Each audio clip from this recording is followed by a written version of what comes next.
always. And also the Ghana Police Service has responded to the British High Commissioner, the tweet most especially, with a very lengthy one in that has had 15 questions to the British High Commissioner as well.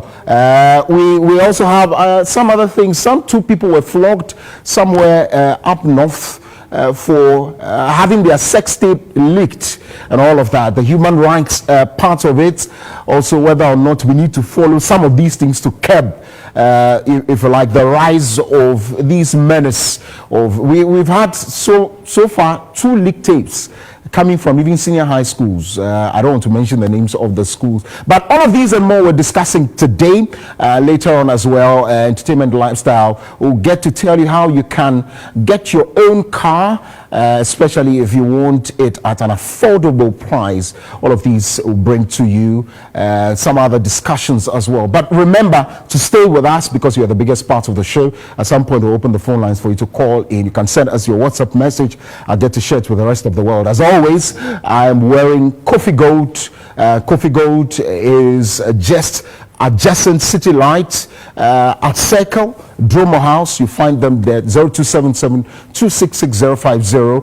Any design at all with your original designs in front with a Ghanaian, African, anything you want, in any color, in any motive, anything you want, you can get from the Coffee Gold. You can go to Coffee Gold Clothing on Instagram, YouTube, and of course on Facebook, or www.coffeegold.com. You're good to go. Welcome to the show. Let's settle and let's bring you the details of all the discussions we have. Remember, this is Breakfast Live. My name is Kokuluma. Welcome. This is Breakfast Live. Coming up is Media Review.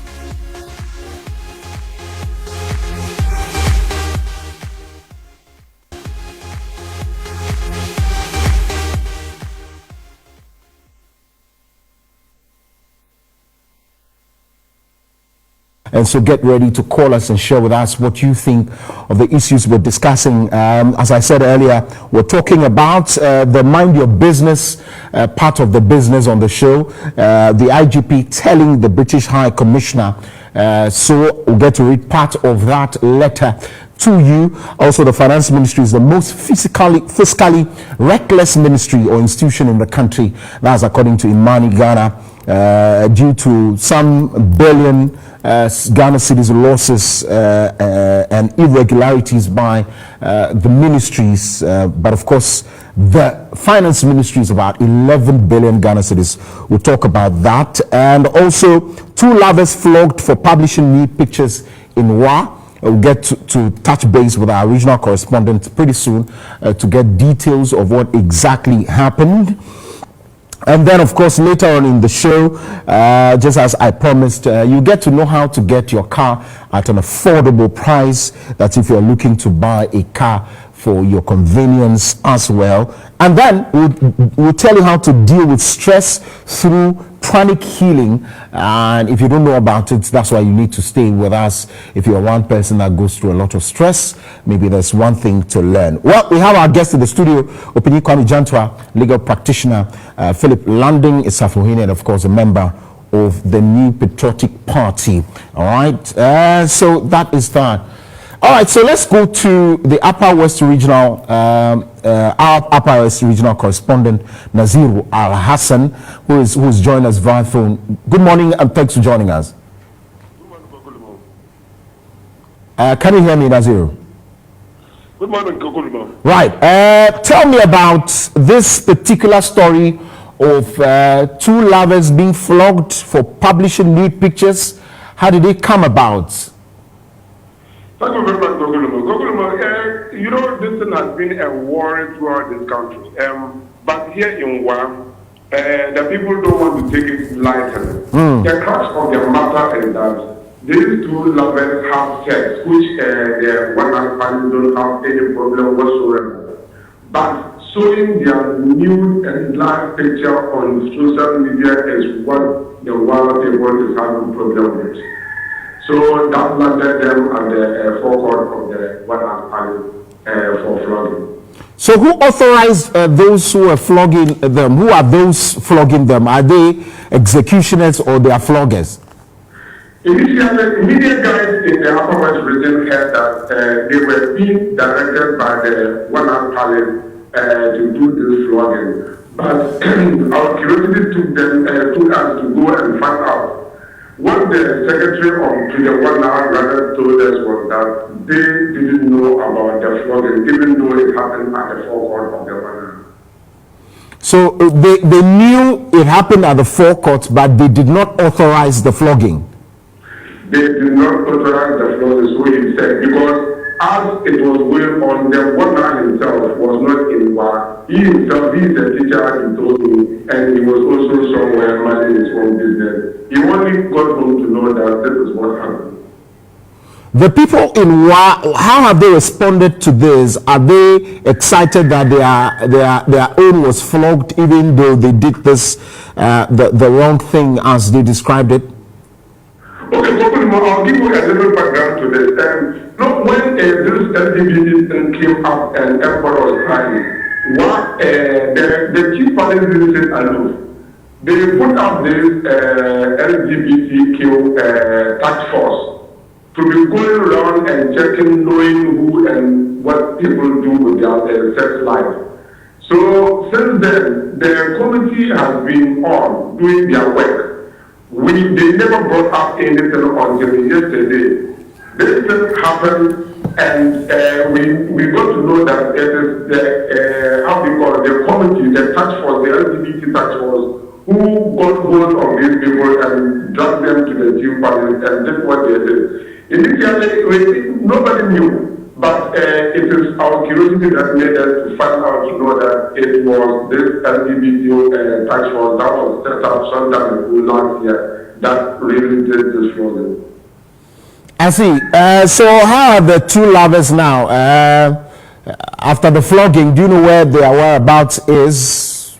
After the flogging, they became normal people. Nothing happened to them. They went their separate ways to their homes. But what we knew was that initially they were to get this 100 lashes and some amount of money for the guy. He was supposed to pay some amount, including a ship and some amount of money. The lady would have received same 100 lashes, pays, bring some gold and some money. But according to what we picked at the ground, they said that because they were first timers, the guy would rather receive 20 lashes while the lady received 10, just to deter people from doing something. I see. We're grateful for your time. And that's Naziru Al-Hassan, our Upper West Regional Correspondent, bringing us. I'm too sure you saw visuals of that as well. Let's now come back to studio and speak to my guests in the studio. Is it a case of dealing with the African problem the African way? Because yes, I know there are going to be human rights issues raised, why it has to be done in the open, but if the people believe they are not getting results, they will deal with it. Because I know that one of these things, I was not in the olden days, but I'm sure they resorted to some of these ways of punishing people when they do wrong. Is it, as I asked, the case of dealing with the African problem the African way? Mr. Landon. Thank you. And good morning, Kwame. Good morning. Good morning to your crew, and good morning to our viewers. First of all, personally, the description of what happened as the African way is something I personally do not associate with. Which one is that? You said it was it dealt with the African way. No, is it a case? Is it a case? Yes, I'm asking. Well, the issue is the case of whether it is the African way. So far as I'm concerned, there's nothing African about that way. You can describe the treatment any way you like. We've seen this treatment being meted to people in the Middle East, in the Far East, in Europe, in America, in Asia. So it's not an African issue. It's a human problem. Human beings sometimes respond to certain situations in certain ways. Some of the ways in which the responses are made are not the best, like in this case. I am just getting a bit more information this morning, thanks to your correspondent. about some of the other actions that took place. I didn't know that they had a task force in WA that was set up in the days when this whole LGBTQ thing came up, who were going about fishing out people who could be how they were involved going in about that. it. I don't know their mandate, their terms of reference, whatever. I have no idea. But I'm only finding out that there was such a task force. And what a lot of people didn't even know that the task force was still in place. Now, if a task force is set up to prevent, and the task force mandate is to fight LGBTQ, and people are doing the opposite, what we want everybody else to go along with and against, why flog them? No, publishing nude pictures. Okay, so then because that is then the mandate, not just the LGBT matter. No. Okay, these two people, no, accept it. after the act, publish their nude pictures online. That's the case. After the act, or Yes. is it the act that was put online that has been? With my information, is that the act that was put online? That Yes. So whatever it is, the and they nude. were in the nude in Yes, the act. yes. Yes, they were actually having sex. Right. Yes, and so that is the issue for which purpose they have suffered what they've suffered. Right. So my point is, having settled the issue of the African problem, my point now is, so in that means that this task force is supposed to be like a morality type of task force, not just LGBT. So if anybody is nude and that kind of thing, I'm just trying to go into the mandate of the task force. Well, one cannot tell here. Okay, fine. as No, to- I know you and I are not there. Yes, So we because cannot the tell. correspondent, I'm not too sure, can also go further, talk about mandate. Precisely the point I'm saying. Yeah. Precisely the point I'm Right. saying. That we don't know the full mandate. Right. So we don't know whether what they even did is in or outside whatever mandate they were given. Right. So now it comes down to the act itself. Right. Okay. There is no law in this country that permits people to be publicly flogged. Yes, there has been a lot of public flogging in our country, especially during the so-called unconstitutional periods that we've had. People have been flogged in markets, waysides, and that kind of thing. And we have always condemned it. And we have all believed that this kind of action is not prescribed. It's not within the law. So if these two individuals have contravened the law, one would have expected that they would have been put through the proper processes. Because indecent exposure and nudity and all that would contravene our laws. So what I would have expected was that whichever the task force or whoever the people were, To give it to who? The police? Or DOFSU? Who, where? police, you report to the police, Okay. and then the things take their legal action. So the challenge for me here, and while I From what move I'm to saying, yeah. opinion, is the issue of action not being carried out when these things happened, especially with the one I told you about. Two others before this one, I didn't even know about this. Two others from senior high schools in the Volta region. Yeah. Nobody has arrested anyone. Nobody has been punished. Those people are not punished. Yeah. And so it gets, no one is deterred from doing that particular thing. Yeah. And so where do we then draw the balance? That there's a traditional ruler as well who says, in my community, I do not like these things happening here. Yes. And so far so good, nobody has been punished when those were exposed. So I take it upon myself and Yeah, but you see, even the case of the traditional ruler, Right. the traditional ruler himself was say yes, not, he was not not there. part. So you see, I'm trying to build up a situation. Okay, So some people then took the law into their own hands. I said, to do what do you mean? right. took the law into their own hands, acted in the name of the traditional ruler who hadn't given anybody mandate to do that. That's what I'm saying. That had they been given a mandate to do that, Okay, opinion, 4 minutes so to in go short, for what a it is quick break, then we'll come back. is mob action. Mob Which is- action. Yeah, in short, that is what it has become. It doesn't look like the people who were watching were against the act, though. They were hailing the people who were doing the flogging. What it means is that Respected they accepted it. What do you expect? Good morning to our viewers. Good morning, Philip. Good morning, Joseph. What do you expect? Oh, I expected them to say kafra, kafra, forgive them. What kafra is that? You think the people will say kafra? Yeah, forgive them. As such a spectacle. Should they have even done what they did? You mean who? Flogging? No, or the nude? flogging. The flogging. Half of nude pictures on social media is there plenty. Is that not normalizing the situation? When women, ladies of today show their body parts on social media, including those who are celebrities, who says anything? I'm not saying it's right, but I'm saying who says anything? This is grievous bodily harm. This is grievous bodily harm. And if they knew that the chief's palace was where they go to get some remedy or some direction, why didn't they wait for the chief to come? What was the hurry for? What was the hurry for? And how many of those people in the crowd will not do the same thing if they had the opportunity? What are we talking about? Don't let us be hypocrites in this country. Don't be hypocrites in this country. It happens all the time. What we should do is to make sure that social media, we sanitize it. There should be laws against these things. I'll be like, that's where it stands from. I'll be like, it's a free media. The free media doesn't mean you should come and expose yourself on social media. Do you know that those who control social media, do you know they know the number of people who watch pornographic sites? Of course. And so at the end of the year, they can tally which countries are number 1, number 2, number 3, number 4. Absolutely. So why can't we regulate it?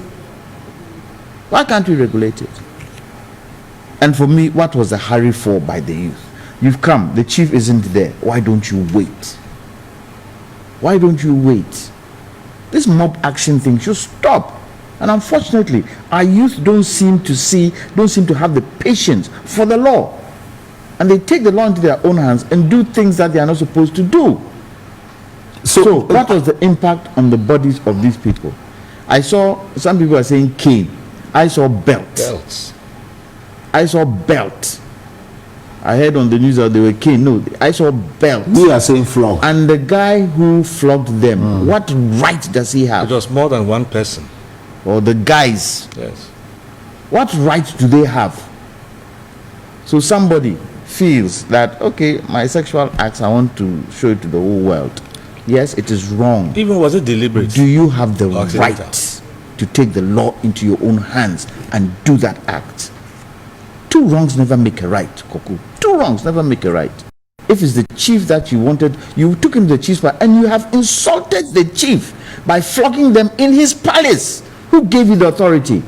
All those chiefs who were there, or elders who were there, who gave them the right, should be sanctioned by the chief. Imagine going to Menchia and saying somebody has done this, you're going to tell Asantini, you got that Asantini wasn't there. So in his courtyard, you mount a pole, or there's a pole that you tie them, you flog them. Haven't you desecrated the name of the chief? What rights do you have? What right does anybody have? Like the journalists who were beaten in front of the police headquarters. Do the police have the right to do that? Is it because they are just police? Nobody can take mob action in this country when we have laws. When we say we are democracy, we cannot put the democracy aside and want to do what we want to do And try and justify and try to justify it. What kind of nonsense is that? We'll take a break at this point. When we come back, I don't know how we'll conclude this and then go to Diofiasim, that's from IGP to British High Commissioner. All of these and more coming up. Stay with us. This is Breakfast Live.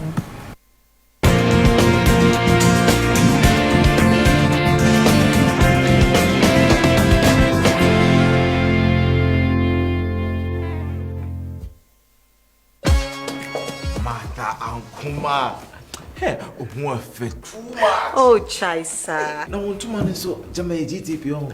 I know. Ah, Joe. Clemento. Yes. You know I really like you. Okay. But that's your fabric. It doesn't look genuine. Hey, design, GTP design. GTP put a printed colors be sale. She.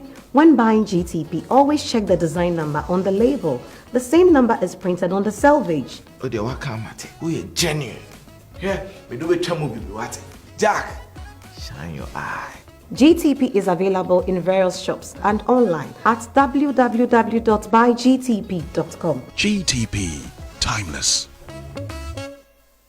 Looking for genuine and affordable lands in areas such as Dodowa, Chopoli, Pantan, Abokobi, Lakeside, New Legon, Dawenya, Ayukuma, or any part in Accra? Or are you looking to buy quality motorbikes or tricycles on high purchases? Then talk to Adams Properties now. My name is Joseph Kinkon Agbeko, former world bantamweight champion. I've been a victim of land litigations until a friend introduced me to Adams Properties. As you can see, I've gotten my land and Adams Property has started my building. So if you want a litigation-free land, I recommend Adams Property. Adams Properties, home for landlords. I'm Doris. I bought a land from Adams Property and their terms of payments are good. So I recommend Adams Property to everybody who wants a litigation-free land. You can locate Adams Properties Limited at Dodowa. Call us on 0241 822907 0543 443518.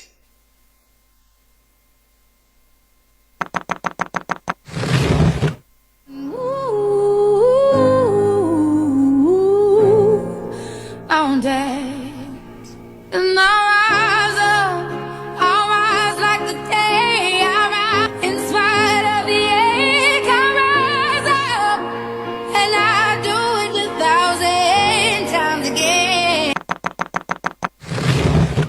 Ooh, I'm dead, and I rise up. I rise like the day. I rise in spite of the ache. I rise up, and I do it 1,000. Ooh, I'm dead, and I rise up. I rise like the day. I rise in spite of the ache. I rise up. Rise up, I'll rise like the day. I rise in spite of the ache. I rise up, and I do it 1,000 times again. I360 Security is a Ghanaian-owned private security company licensed by the Ministry of Interior and a member of the Event Vendors Association of Ghana, EVAG. At I360, we provide a new era of incomparable security services, including event security solutions, manned guards for homes, offices, construction sites, warehouses, and industries, in addition to other preferred locations, including bodyguards, security escort services, and professional security consultancy. Our strength is our ability to provide complete security detail, including logistical supplies for your events and other social functions. We also offer maximum security while maintaining the standards of a resolute private security service brand that delivers on nothing but the best. Locate our head office at Ofankor Hills near Franco Estates, Accra, Ghana. For bookings, call 0245 868575. Alternatively, you can get in touch with us on 0302 954390 or email us on bookings@i360security.com. You can also visit our website on www.i360security.com or Instagram at i360security for more information.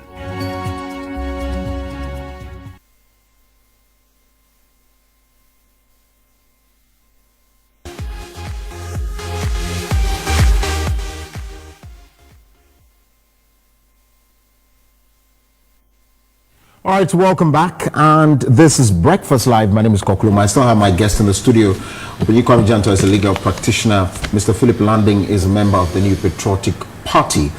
And we were talking... I'm a member of the CPP. Yes, and Openyiko is a member of the CPP. CPP, the Nkrumah's Party. Yes. Convention People's Party. Absolutely. One day we are coming to power.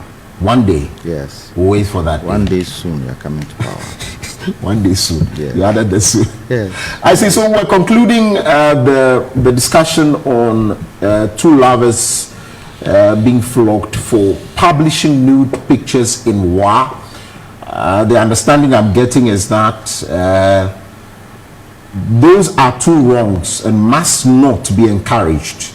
The mandate given to those who flogged the two lovers is wrong under the current laws of Ghana, and beyond that as well, those who also leaked their nude pictures or videos online also went up or were up against the law.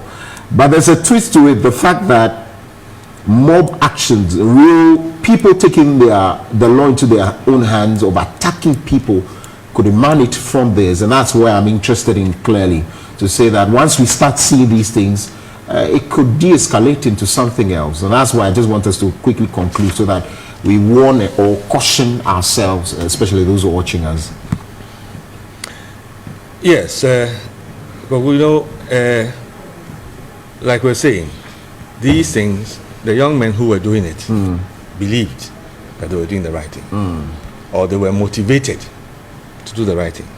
The important thing is for them to remember that their actions were outside the law. Even when somebody commits a crime, or somebody is alleged to have committed a crime, and the law enforcer, somebody who is mandated to enforce the law like a police officer, arrests the person, there are laws that govern even the process of arrest. Okay. That is how we live in peace in our societies. So we must not encourage mob action. If we go further into this discussion, as to how the tape came up, how was it accidental, was it deliberate, was it, I mean, there are so many sides to it. It's a whole conversation that we cannot start going into at this point.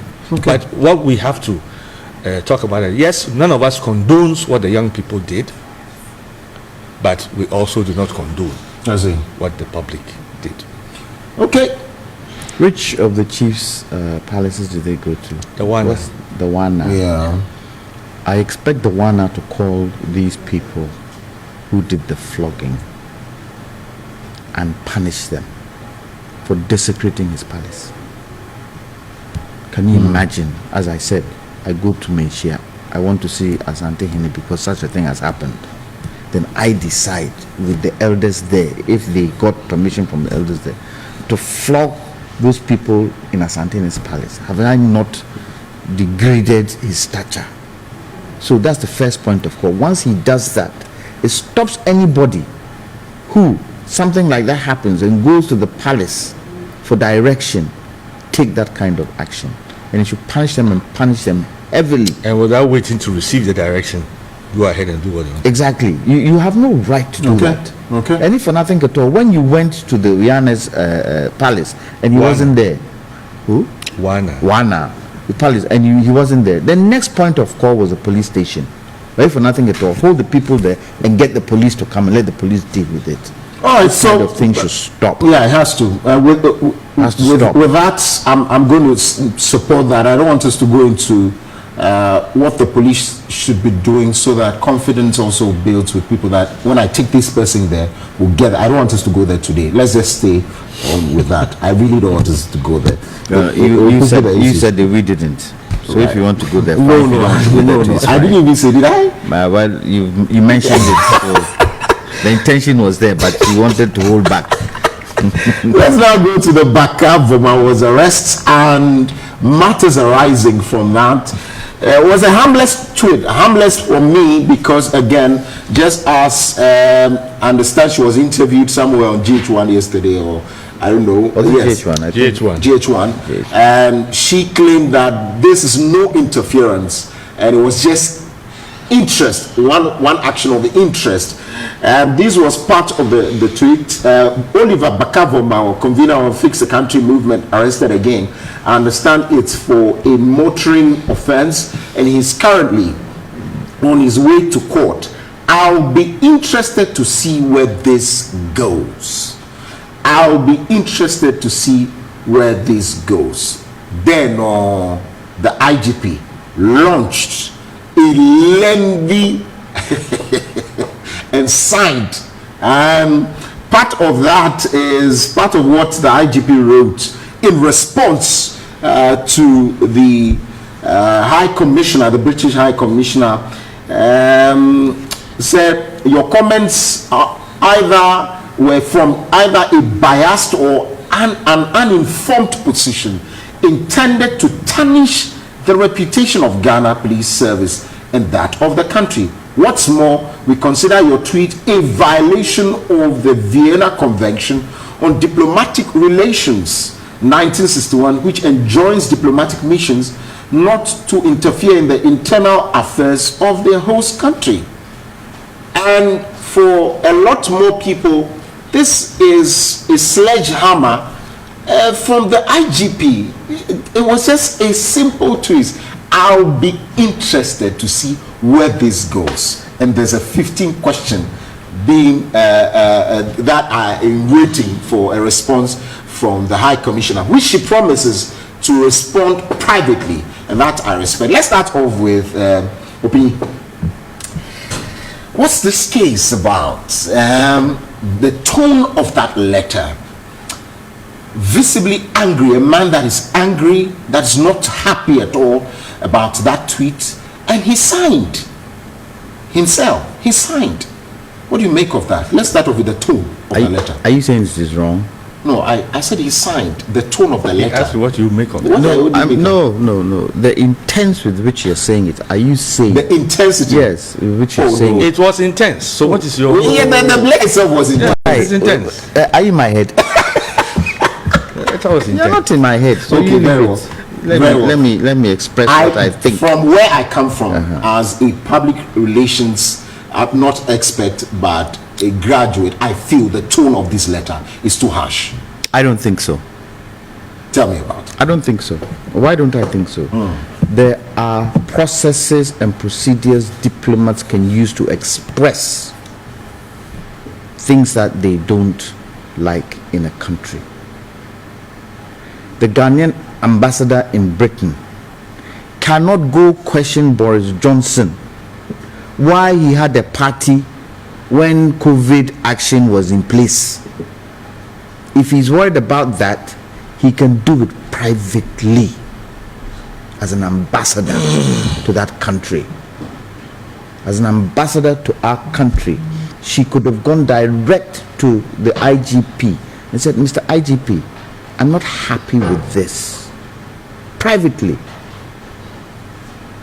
First point I want to find out, did she, and you see, when these international foreign ambassadors start talking about this, they know where they are going to. Where are they going? And they know what they are, the intent of what they are doing. They have discussed it with their superiors, and they will use it somewhere down the line against the country. They don't just get up and talk for nothing. They don't just get up and talk because they have personal friends in the country.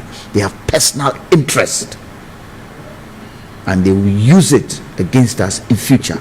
You watch. So that's why I'm saying I don't see anything wrong with the tone of what the IGP wrote. 4-page letter with 15 questions embedded. 15 questions embedded.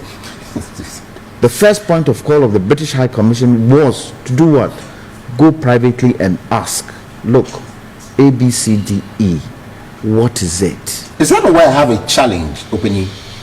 We had a British High Commissioner in this country, John Benjamin, who was all over the place.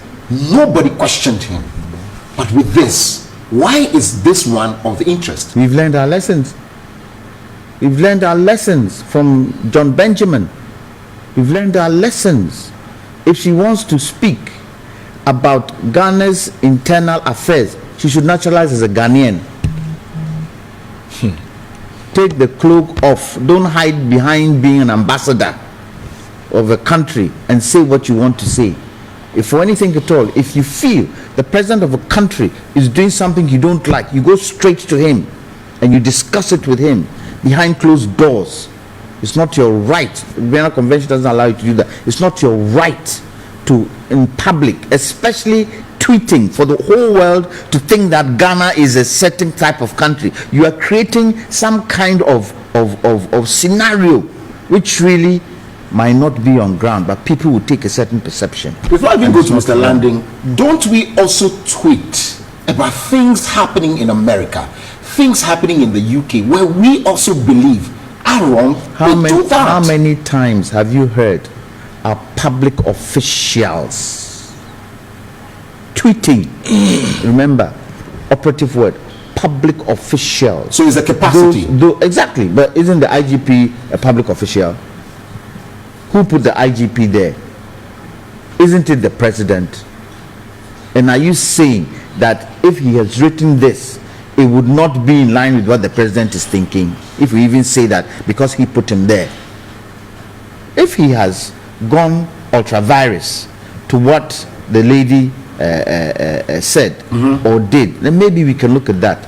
What kind of ultra-virus statement is in that letter that he wrote? And yes, he's strongly saying we don't like this. This is our own internal affair. Let us deal with it. And anyway, isn't the case in court? Is the case not in court? No, no, but is the case not in court? It is in court. But then he was re-arrested. The arrest again for a traffic offense. Yes. And what did she say there? The word, the phrase that she even used, that I'll wait to see where this goes. I'll be interested. What is the interest? Tell me what the interest is. He's also in the country. Irrespective, Poku, don't let us take this lightly.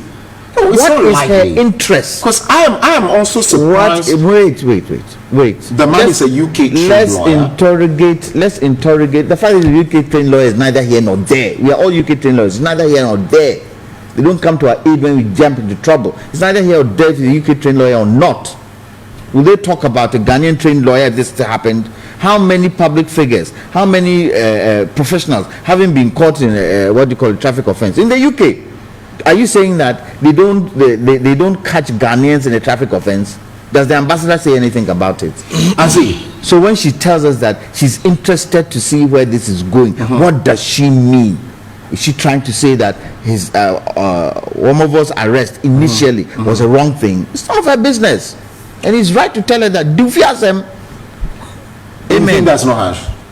I don't think it's harsh. Okay, let me take Mr. Landing's thoughts, and I'm looking for where the president, the current president, also I don't know if it's tweeted about these COVID-19 vaccinations and what the UK was trying to do and what he thought. I'll bring that to you so that we discuss that. But let's deal with Mr. Landon's viewpoint. Well, Kogu, you know, personally, I have always been against.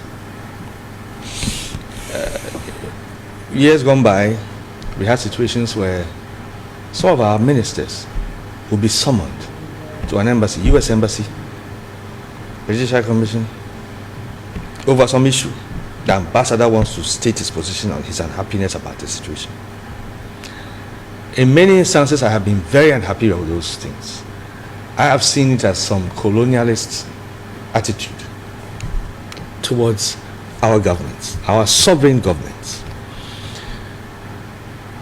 So when some of these missions, foreign missions, issue statements, official statements on some certain things, I respond to them depending on the circumstances of those statements.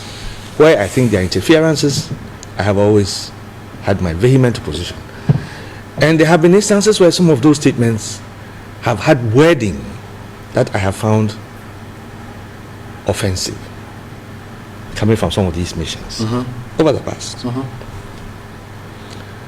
Now, today what happens? We have the official statements and we have tweets that an ambassador may send privately. And now the nature of diplomacy has evolved a little. Where some of these representatives, whether they're representatives of the big countries or our representatives in other countries, they get involved in quite a bit of local issues as a way of trying to get to know the local situation better, get a better understanding of the local situation. And in the process, they do all kinds of social media. Somebody attends somebody's wedding, they tweet. They attend a party, they tweet. They attend a festival, they tweet. Nobody sees anything wrong with it. So we have accepted the tweets from these people. They tweet at us, we tweet at them. It's not an official statement. It's not it's not an official communique. It's just a tweet. Now, what are we talking about? Vomawo has been accused of treason, and he's going through the process. Then it is heard that he has been arrested for a traffic offense. So a high commissioner says, hey, this man has been arrested for a traffic. I wish to see where it goes. This is the background of the situation. Now, of course, in a situation like this, the police service might want to respond. I would have thought that the public relations department of the police service may have come out with a statement, a tweet. How different would that be? No. Also, in my opinion, a tweet. Yeah, okay. Madam High Commissioner, let us assure you, we want to confirm he has been arrested for a traffic offense, and we will prosecute him under the laws of Ghana. Simple. And that's it. That's it. Don't you think so? He says yes or no. Okay. That is my opinion. There is that is my opinion. And yes or no. For the Inspector General himself to respond. You see, and in this tone, if the British High Commission had issued a statement about certain ongoings in the police service, Ghanaians have issued very serious issues about some developments with the police. People have been arrested or called, let us go to crime scene, and they are killed. It is a matter of concern. To even add to that, to even add to that, the police, the police's rebuttal to the Ghana Bar Association, a position on the rampant, violent crime doing, and they said there's no upsurge.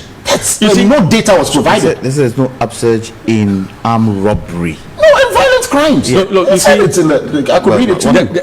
But you see, for me, the response from the Inspector General, I would have expected any Inspector General of the Ghana Police Service, irrespective of who occupies a position, when there's such a response from such a quarters or any other quarters, he will leave it to his public relations to handle it. The same tweet as well. Yes. Because, let me just read this 4 one pages signed by the Inspector General himself. We wish to assure the public that there is no upsurge in crime.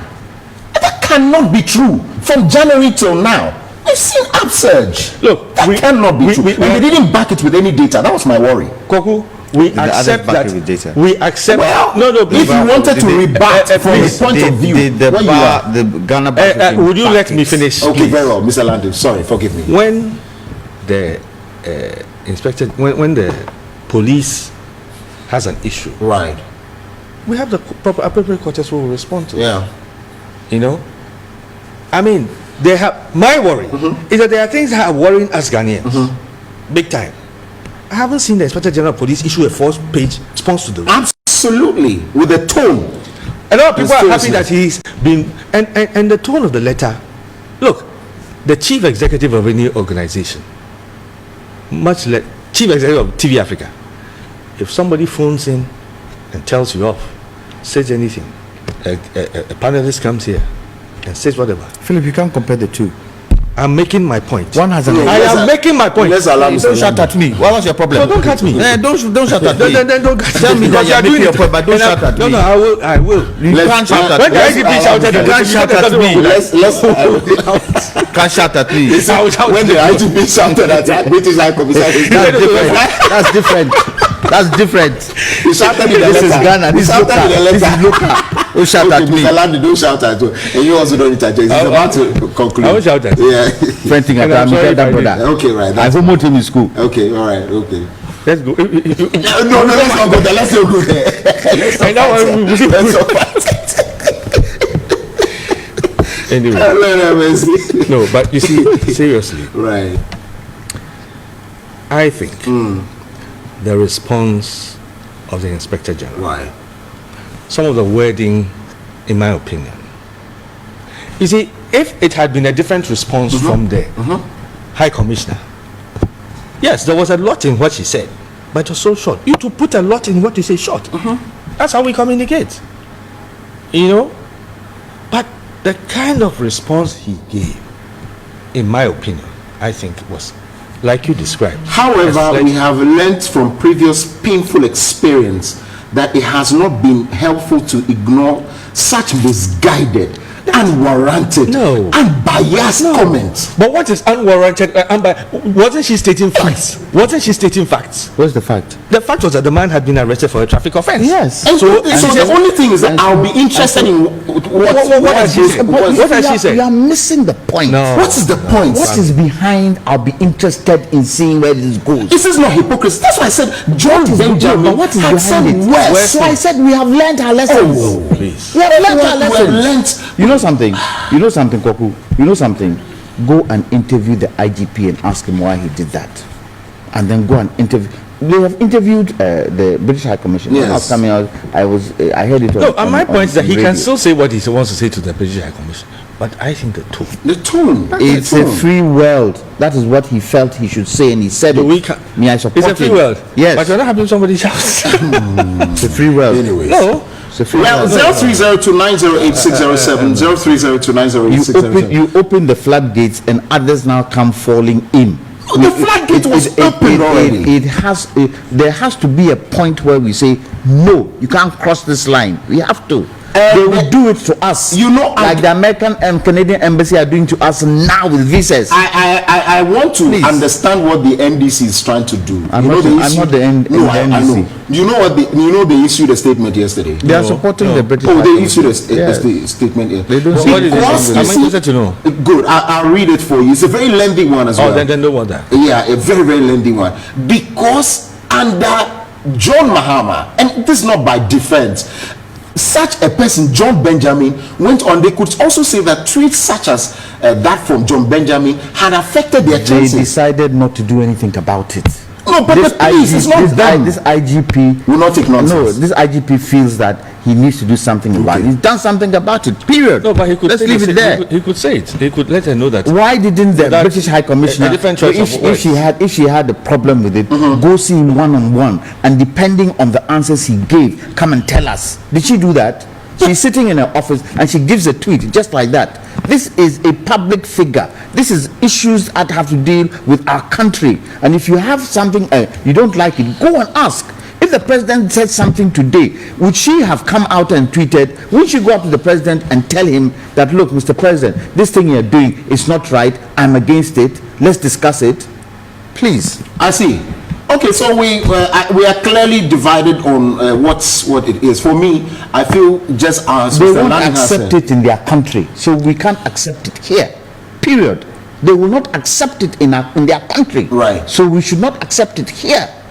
But what is good for the goose is good for the gander. So you mean His Excellency Papa Osankuma cannot tweet if he sees something wrong in his area? As to whether they accept it as well. They'll take him on.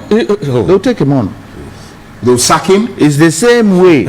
It's the same way they are trying to push this LGBTQL thing down our throats. Of course, that one I will do. The same way. We're also in this country. I asked Professor Vladimir yesterday. We're in this country where we had a lot more of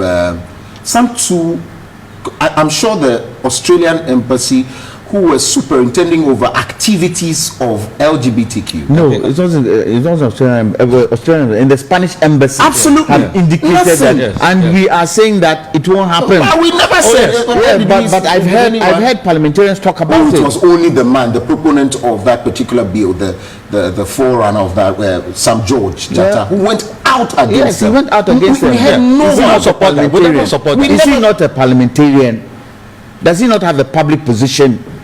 Well, was it Kwame Jantua who did it? The police is not illegal to do. Why didn't the police also issue a 4-page? Why should they? They have to. Why should they? They have to. The Inspector General Police feels that this goes right to the eye of policing in this country, of criminal what you call in this country, and he's responded. Let's take it like that. Move on. Well, so I think we are divided on this. For me, I agree. Let there be a response by the tone of the letter and all that. That's all so you can call us. Let's know what you think about that. If the British High Commissioner had any respect for our police service and our country, she wouldn't tweet. She would write a letter.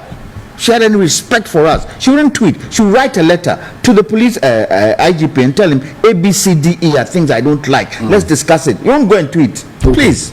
The Ministry of Finance has been ranked Ghana's most financially reckless ministry, accounting for more than 11 billion cedis in losses to the state between 2015 and 2020. This is according to the latest fiscal recklessness index launched by Imani Ghana. It emerged that financial irregularities of ministries, departments, and agencies cost the country about 13.94 billion cedis, also compared to 1.42 billion cedis combined irregularities of MDAs between 2010 and 2014. The financial cost of MDA's fiscal indiscipline has increased more than 13 times in the last 5 years. Were you at the place, Imani, the briefing yesterday? Was it yesterday? I guess. Yeah. Is it me? Yes. Were you? And I wasn't there. Okay, so there's Pastor from Adenta on the line. Hi, good morning. Hello. Can we hear Pastor from Adenta? Okay, I think it's gone. You can call us 0302-908-607. What do you make of this? I asked a simple question yesterday. Who takes the fall? And two major questions. Who take the fall? Because a lot of people are in court today for causing financial loss to the state. So if this is true in any case, who takes the fall? Now the second thing is that, can anybody beat their chest today and say this is not true coming from Imani? Mr. Landing. You're asking me that question? Yes, or both of you, any of you. Well, 11 billion is a lot of money. Yeah, it's a lot of money. And with all the processes that the Ministry of Finance has in place, has introduced and put in, I can't imagine that could be true. You can't imagine it could be true. Let's take this call and come back. Timothy, you're on air. 40 seconds. Go ahead. Hello? Yes, you're on air. 40 seconds. Go ahead. Yes, the IDP was broken down the case with the British Commission to deal with the problem. So for now, are we sure we go to Britain to go and drink for this? So if we get problems, we should deal with that thing. We had a problem with this coronavirus. We weren't able to produce anything, but we went to them. So if anything, why can't the IDP contact the foreign minister to deal with it?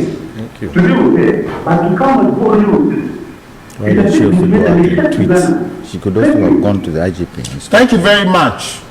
When you go and you are begging people, I mean, you get yourself exposed. So what? That's what Timothy is. I'm not saying which is wrong. They could have been done diplomatically by the IGP, I guess, by both sides. Okay, So you agree that the IGP could have been a bit more diplomatic in his response? No, I'm talking about the action. Okay, the action. I'm talking about the action. Okay, you don't have. I'm talking about the action. If she had gone and discussed it with the IGP, I don't think the IGP would have written a 4-page letter to her. Okay, that's fine. So you're saying that you don't believe, or you don't have cause to believe? I'm saying that. I mean, this is what Imani has said. Right. Okay, that's what Imani has said. And I'm saying, knowing the kind of processes the Ministry of Finance has in place and the kind of measures they have put in, I find it very difficult to imagine that such an amount of money could as they are describing, could just I find it difficult to figure it out. Pastor is back on the line from Adenta. Let's pick that and come to Mr. Janto. Hi, good morning. You have 40 seconds. Go ahead, sir. Yeah, hello. Good morning. Yes, you're on there. 40 seconds, sir. Go ahead. Yeah, please thank you and let me greet your audience for your this morning and good work for with what Mr. Kwame is saying. But we have to study the position for the youth. But then which we should also ask, like the earlier comment said, please the IGP have gone to the foreign minister or say that the IGP asking could she have gone to the by who was claiming the corporate money was shared among them, and she did her own to support the party activities. Has the IGP not heard of that one? And that one, he will not go and change that one. He will take in his office and then give and foreign the response to the foreign whatever it takes in Ghana here. The issue has to do with what we come out. And so you have to let the that man is coming from, is also a foreigner, or if I'm mistaken. So the IGP should go and treat the FPP more. I see. Ask him, couldn't you have also gone to the police commission? My mother was meant for the book and I see. She knew, look at the amount she had to do. Right. The IGP should do for that. I have a biased position. No, but ask, Pastor, couldn't the High Commissioner to have gone to the IGP? I have a response for you. We are talking about the response. We are talking about the IGP's response. But something Mr. Janto, I have triggered his an response. answer. It's not the issue. I have an answer. Something triggered When his we were response. dealing with the earlier issue of flogging those who... Thank you. You said two wrongs don't make a right. Yes. So why did the IGP also go the wrong way? Because you had agreed. Why here. did you say he's gone the wrong way? No, you said that. You just said. I said the action could have been done diplomatically from both sides. Absolutely. Yes, but they didn't. The British High Commission did not go that diplomatic way. She should have started that. So can the IGP? Could the IGP also go there? He didn't feel it was right for him to go there, so he didn't go. So let's accept it and move on. Joseph is on the line. Joseph, good morning. Good morning. You're on air. Talk to us. I'm calling from Walla. Right, you're on air. 40 seconds. You see, the IGP is trying to use fear to wake people online. And he believes that when he's able to do some few people online, everybody will follow. But he should remember the fact. See the reaction. Always use death penalty I want that reaction. to get rid of corruption. Has it been solved? Because the letter yesterday, I was just surprised. I was like, IGP, because I respect him so much because he has not been making political comments. But with that letter, it was like using, I don't know, a big hammer to kill a fly. And I was disappointed, okay? Because there are serious cases around that he's not doing anything. And ever since he came, what I know is that he has been using fear. But he has never punished anybody. That we think that, oh, the IGP is using the law to punish people so that people will stay away from committing crime. His own men are killing people around. Vulgar here, they kill people. We have not heard anything. That is what can protect the reputation of the police, but not a tweet from ambassador. Okay? The human staff is lying there. Okay. Are we saying we don't know the consequences going forward into a political season? What is he doing about that? So don't let us use fear, because fear cannot let people stay away. When we get to know that you are only putting fear in us, then it's going to be anything. So I don't think the IGP should act that way. I'm highly disappointed. I respect him so much. All right. But yesterday, yeah. All right. Well, as I sit here, I'm still praying that that statement, they should issue another statement and say it's fake. Why? You know my views are. All right, so let's just go. Accept what he said. Fait accompli. Let's move on. That is the way he felt he can deal with it. That is your view. That way. That is your yes, view. my view. But he's working for us. But he can't impose what he wants on me. This is what I feel. Let's move on. Yes, your opinion. Let's move on. Yes. No, not the IGP. I'm not paying taxes to you. I don't see why. If the IGP has made that statement, okay, let's go ask him why he did it first. But if we didn't and he's done it, let's move on. That is his prerogative. He doesn't give explanations. Yes, exactly. And she didn't give explanations to her tweet. No, she just did. She could have gone straight to him if she felt that way.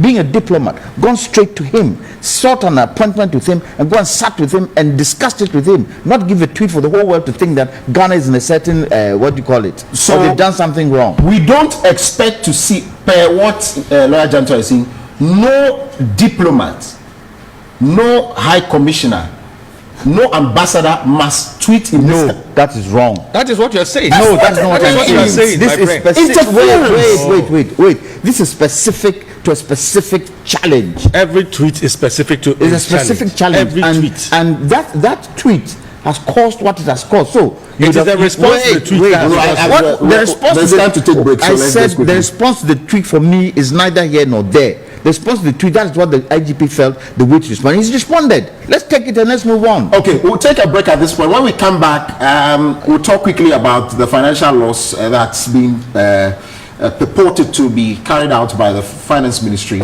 And yes, that's it. So stay with us, we'll be right back.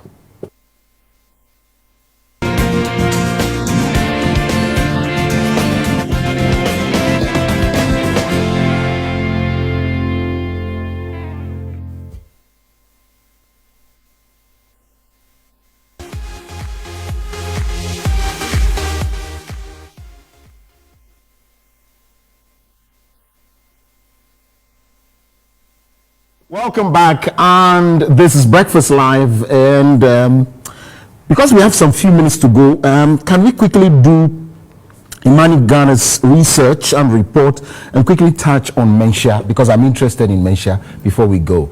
You have your Do you know what is on my tablet? Okay. You know what's on my tablet? Okay, that's fine. Exactly. Please, You can't be reading my something on my tablet.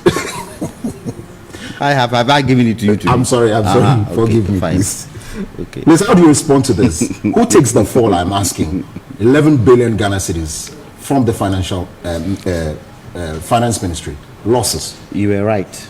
I have the report on my tablet, and from Philip's response, I think certain things need to be cleared up. So let me start this way by quoting the report. This report analyzes the Auditor General's report of ministries, departments, and agencies, MDAs, in Ghana from 2015 to 2020 to reveal the physical recklessness of public institutions vis-a-vis the public financial management safeguards. The goal of public financial management is to ensure effective delivery of public services to all citizens. To carry out this task, we developed a Physical Recklessness Index, FRI, that effectively tries to measure the extent of physical discipline or otherwise of an MDA using the Auditor General's report. This is complemented by qualitative analysis involving interviews with some selected stakeholders involved in PFM in Ghana. The rationale of the interviews was to understand why and how these irregularities keep occurring despite various legislative enactments such as the Public Financial Management Act 2016, Act 921, Public Financial Management Regulations 2019, LI 2378, and the rollout of the Ghana Integrated Financial Management Information System, GIFMIS, among others.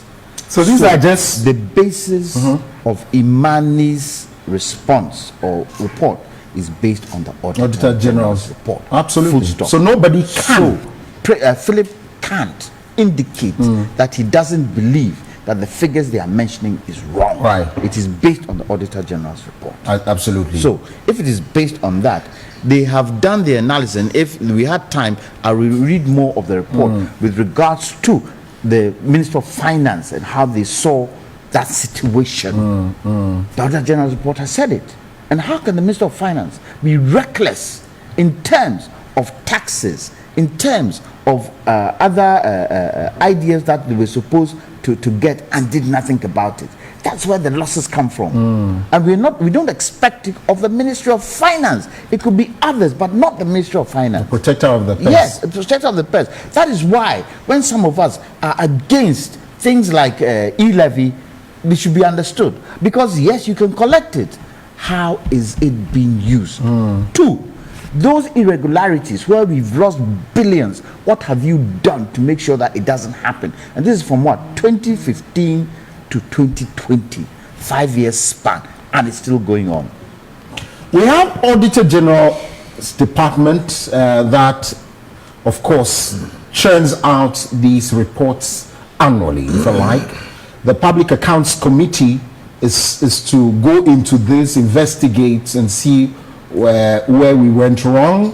There are some other select committees. Before you go on, let me add something to it. It says, the analysis of physical indiscipline of MDAs clearly shows that tax and cash management are the main sources of fiscal recklessness among the MDAs in the last 5 years.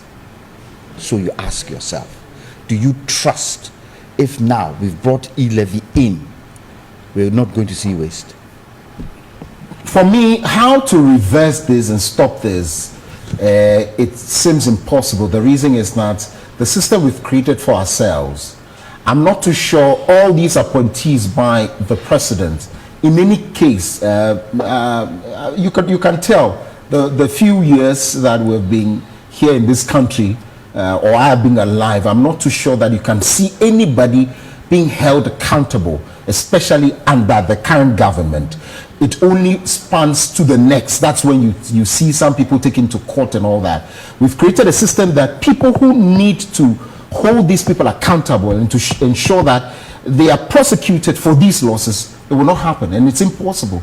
Don't you have the feeling that that one is a system we've created? Constitutes 83% of the composite of financial irregularities, tax and cash. 83%. If this were any other country, the finance minister would be walking out of his office and facing prosecution. Do we have the guts to do no. it? And where does it stem from? It stems from the top. If such a report is presented to the president should be able to call. In fact, he doesn't even have to call the finance minister. They have cabinet meetings, don't they? Mm-hmm. Those questions should be asked, and the people should be seen. The president should be seen to be asking those questions by the people. Mm. What does it do? And I keep saying this, it builds confidence in government. Okay. As I said, I promised that we'll touch on this one before we go. No, but I think I need to state that. Okay. Yes, I know the references that have been made and all that to the basis upon which they've come up with this report. But still, for me, it sounds. This is so. I can't even imagine this. How? But of course, I know the Ministry of. No, see, this report is a report of Imani interpreting some aspects of the Auditor General's report. Yes. Yes. So I expect the Ministry of Finance to come out and say. So is their response? Yesterday they interviewed Kuku Kwating on Joy News. He was wholly in favor of what they had said in there. Yes, he's chairman of the Finance Committee. He was wholly. He said he had no problem with the analysis and he think they did a good job. Okay. If the financial irregularities over the period were largely driven by high tax irregularities, 9.13 billion, and we sit in about it. But Mr. Landing, if you say Mr. Kweku Kwating had said that, then there's nothing you can say about it. Because you see, and I'm just trusting that what my friend is saying is correct. Right. But I'm saying that caused by the failure of the Ghana Revenue Authority. He is talking about Mr. Kweku Kwating's response. I'm saying that I'm going to the report itself. Okay. I'm saying that what this report is saying. So if it's anything to go by, Mr. Kweku Kwating agrees that this analysis is right, you don't have anything to say. Oh, if it is true, right? That your government has superintended over not be true. Recklessness. I expect the Ministry of, at the end of the day, it's not what Kweku Kwating will say. The Ministry of Finance itself should come out and say. That's one of the Auditor General's report wrong. It should come out and the government of Ghana has given some 400 acres of state lands located at the Ridge residential area in Kumasi, including a section of military barracks, to Asante Hene on behalf of of and in trust of the Golden Stool through Executive Instrument 432, which was issued May 18, 2022. Now, this where the directive said all leaseholders of private and public residential and other properties within the reinvested area are also to return tenancy to Asante Hene. This means annual ground rent has to be paid to the Golden Stool by all lessees with the coming into force of the EI 432. Well, this is what it is saying. You see, land tenure in Ashanti is very different from what happens in many parts of the country. It's already vested in the Golden Stool, represented by the representative that Asante Hene. You know, so that is how it is. Okay. So where, for any reason, leases are to revert, And the leases, and I, by virtue of my own practice, my own dealings with some of my own clients, some of whom have like old companies that some have some properties in that area, where some of the leases are expiring. Either you go back to the stool to get the renewal, or it reverts to. So what we should be doing is that we tell every traditional authority in all the regions. No. It doesn't work that way. That's what I'm saying. How? In Ashanti, they have. Why should it be different? It's no, in because Ghana. that is how it is. How? No, that is how it is. That is how it is in Ashanti. If you come to Greater Accra, in certain parts of the north, it's in the skin. There's no question about it. If you come to other parts of Ghana, especially along the coast and other parts of Ghana, it's vested in some traditional authorities, in some family holdings, etc. So depending on where that land parcel falls. Yeah, so I'm saying, so is it okay to then, it is not charge, the word, for want of a better expression, charge, if you like, people who practice the family way to come together so they take their lands back? No, you can't go and reappropriate land that has legally been. But if the land, the lease, expires and it is reverting, it reverts to the. Oh yeah, that I understand. Let me say this. There are two types of tenure in Ashanti. There's government land, and there's land that is for the stool. Yeah. And government land originally came from the stool. Yes, before the British came, all lands were entrusted into the hands of Asantehene. Yes. And elsewhere as well. No, elsewhere. No. Some places the British actually instituted and took land off the chiefs and abolished that kind of system in some parts of Ghana. In Ashanti, they weren't able to do that. So it is entrusted into the hands of Asantehene. Now, I'll use my own family as an example. Where my father's house is in Kumasi, that land that the house is on is government land. And the fact that it's government land, whatever monies accrue from that is paid to government in terms of ground rent. In terms of ground rent. My father also has a huge house, a huge building in a dome, which is under the stool. He got that land, he gave that land for lease 50 years. 2002, it reverted to him. He has another probably 38 years on the land now. Right now, I think it's left with about maybe 20 years. Once that land reaches that point, it goes back to the Asantehene, and the Asantehene will decide whether he gives the land back to you, gives you a new lease, or he confiscates it, or he takes it back. And he takes it back with the property on the land, because it is assumed that you've had benefits. Okay, we're finishing up on this. Do you know the particular area we're talking about? Yes. That place? Yes. Is it the place where we understand former President Kufuor built yes. That's the place. It's where the courts are being built now. No, I'm just asking specifically of where the military. Yes. So is that where President Kufuor built his? That's what I'm just asking. President Kufuor built his what? I hear there's. Mr. Landing is smiling, and I don't know why he's. He built his what? There's a wall. What I know President Kufuor built there was the court, the High Court. No, I hear there's a wall that was built that I don't know whether it was walling his part of it that crossed the. Not that you know of. Mr. Landing, do you know of that? But it's all that military area, the post office. Okay. That entire area. Okay. And you see, it's by this executive order.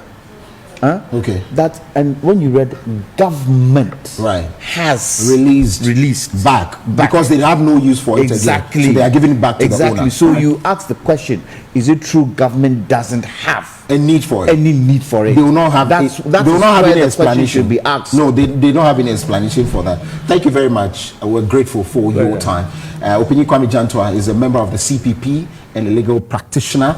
Mr. Philip Landing is a member of the New Patriotic Party. Thank you very much for making my Wednesday always interesting and educative. You guys are top notch. You guys are good. Well, coming up, let me show you where to buy affordable cars. Let me show you where to get in contact with an auto shipping agency that I can recommend to you. Stay with us if you want to bring anything down. This is the place to go. We'll be right back.